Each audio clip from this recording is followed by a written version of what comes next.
band will keep flowing. Get ready.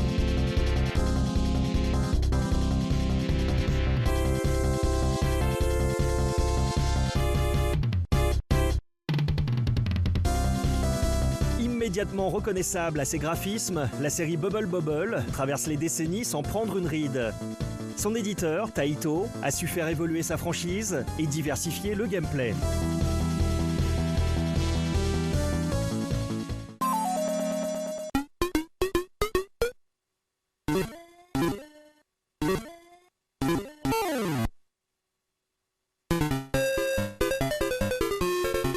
Au commencement, il y a Chuck 'n' Pop, jeu d'arcade sorti en 1983. Le jeu consiste à libérer des cœurs retenus dans des cages et de les rejoindre à la sortie du niveau. Le principe semble simple, mais la façon de se déplacer, tantôt au sol, tantôt au plafond, est un casse-tête à maîtriser et le jeu est bien plus difficile qu'il n'en a l'air. On rencontre l'emblématique baleine violette parmi les monstres.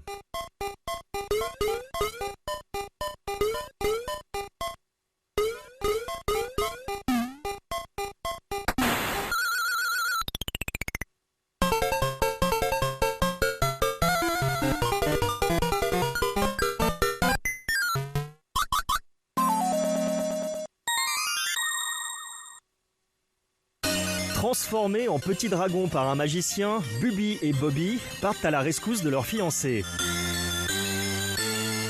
Leur nouvelle forme leur permet de cracher des bulles pour y emprisonner les monstres et ensuite les éclater avec les piquants de leur dos. Cette petite subtilité de gameplay n'a pas toujours été comprise par les joueurs qui poussent souvent les bulles en avançant dessus. Bubble Bobble est un énorme succès, très facile à comprendre, intuitif et coloré et a été adapté sur pratiquement toutes les consoles et ordinateurs. Certains des 100 niveaux sont expédiés en quelques secondes, d'autres sont plus compliqués à négocier. Les objets qui apparaissent ici et là donnent tout un tas de pouvoirs, éliminent les ennemis de l'écran ou font avancer de quelques niveaux.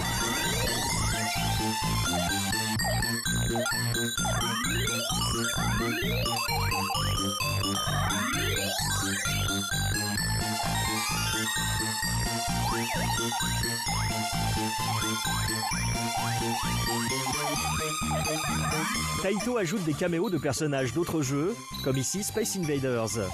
Ces crossovers seront une constante de la franchise. Bien que le jeu à deux soit coopératif, la compétition est intense pour récupérer les objets, ainsi que pendant les bonus stages. Des lettres apparaissent dans des bulles tout au long du jeu, au fil des niveaux, et si un joueur parvient à réunir toutes celles qui composent le mot Extend, il gagne une vie et passe au niveau suivant.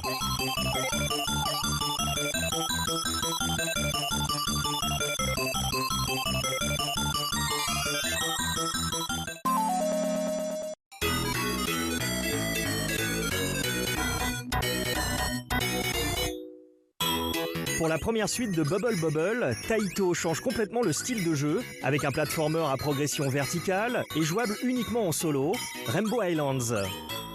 On y incarne Bubi ou Bobby, les deux garçons précédemment changés en dragons, redevenus humains. Ces derniers lancent à présent des arcs-en-ciel pour se débarrasser des monstres, et il faut toujours collecter toutes sortes d'objets pour obtenir des pouvoirs, ou des fruits pour augmenter le score.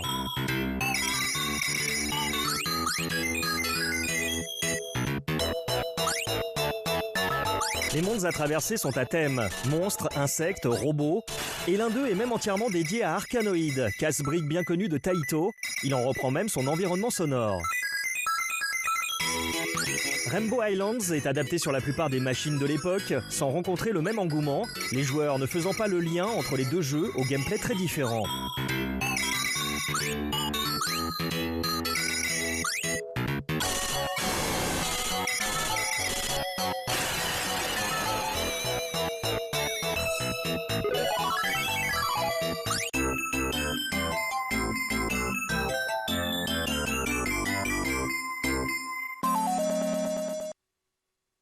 Dans Parasol Stars, on retrouve le style de jeu à niveau fermé de Bubble Bobble.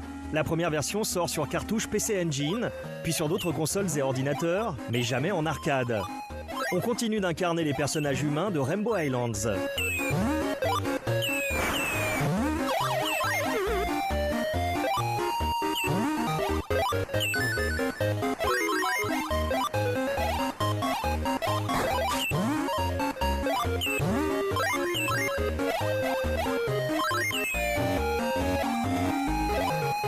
principe est d'utiliser un parapluie, soit pour frapper les monstres, soit pour amasser de l'eau et la lancer. Les gros ennemis demandent plus de coups pour être mis hors de combat, les petits peuvent servir de projectiles.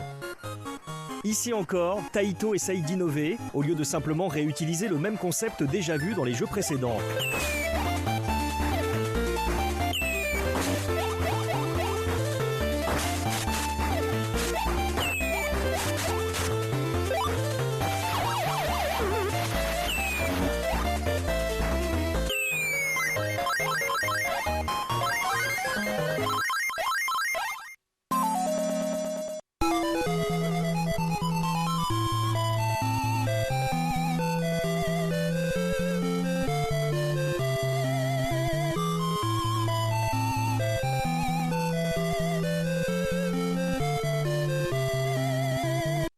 A l'inverse de Rainbow Islands et Parasol Stars, Bubble Bobble deuxième partie sur NES reprend tous les ingrédients du jeu original avec quelques petits éléments supplémentaires, mais curieusement sans le jeu à deux.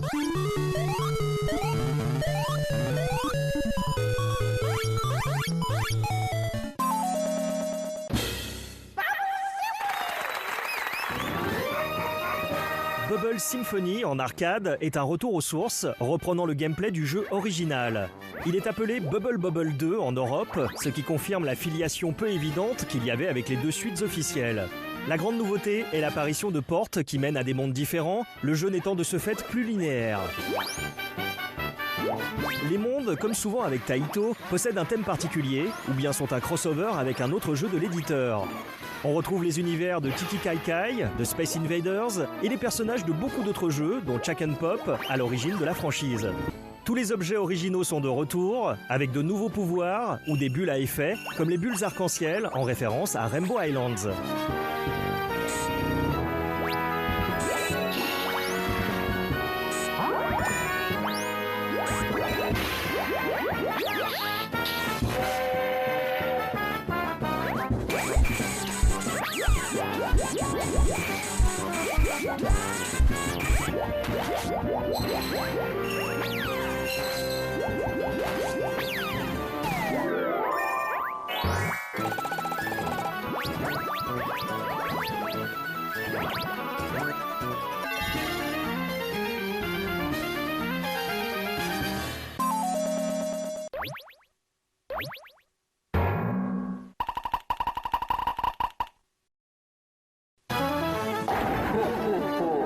Bubble Memories, officiellement sous-titré Bubble Bobble 3, poursuit sur la lancée de Bubble Symphony avec des nouveautés graphiques et de gameplay. Certains niveaux contiennent de l'eau dans laquelle on peut nager et il y a surtout la possibilité de faire de grosses bulles en maintenant le bouton pour emprisonner de gros monstres ou bien plusieurs petits d'un seul coup.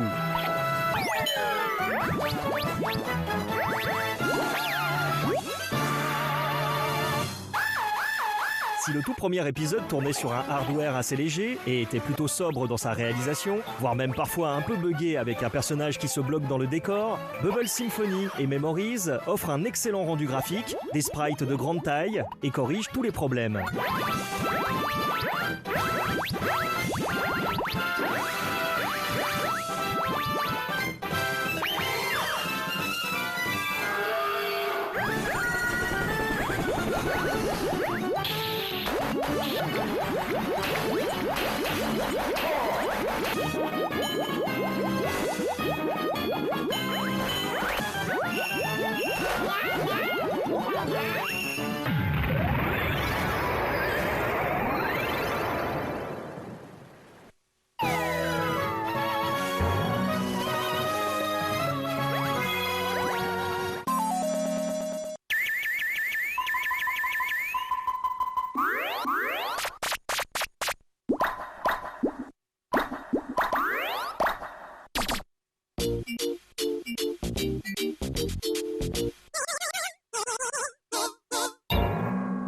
Une nouvelle aventure commence avec Puzzle Bobble, qui, comme son nom l'indique, adapte l'univers des deux petits dragons dans le monde des puzzle games.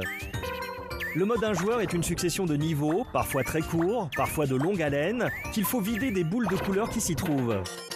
Lorsqu'au moins 3 boules de la même couleur s'entrechoquent, elles tombent, emportant dans leur chute celles qui se trouvent en dessous.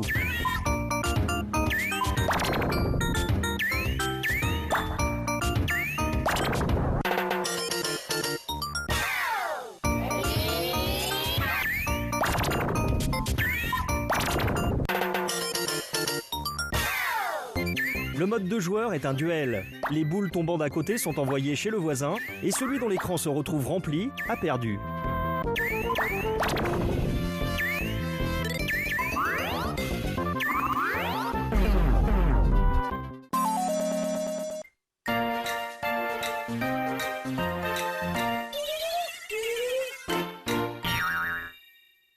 Dans Puzzle Bobble 2, le mode puzzle est similaire au mode 1 joueur du précédent épisode, avec un choix de route en plus, pour ne pas toujours tomber sur les mêmes niveaux.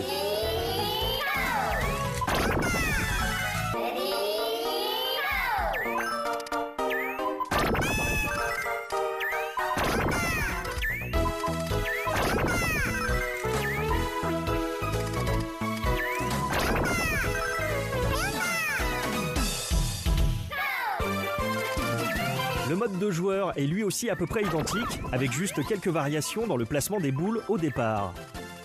La principale nouveauté est le mode versus contre l'ordinateur, qui amène à affronter une multitude de personnages, parfois rencontrés dans les jeux de la série.